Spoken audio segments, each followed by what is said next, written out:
কাশেম মালার প্রেম আমার মহানায়ক জীবনের মান্নার একটি বিরল স্মরণীয় ছবি। ইন্টারভিউ। প্রথমে আমি কৃতজ্ঞ জনাব ইলিয়াস নায়ক কাঞ্চন মান্নার প্রথম সাহেবকে। জীবনের কাঞ্চন ভাইয়ের কারণেই সফল হওয়ার আমার এই আগের যে কাশেম ছবিটি, মালার প্রেমটা প্রথম হওয়া। যেটি এবং ব্যবসায় সফল হয় সেটি ছিল জনিপুর কাশেম ভাই মালার প্রেম। প্রযোজক।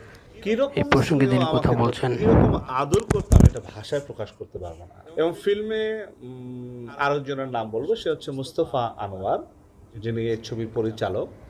সে আমাকে সান করে বলতেন, আমি তাকে ড্যাডি করে বলতাম।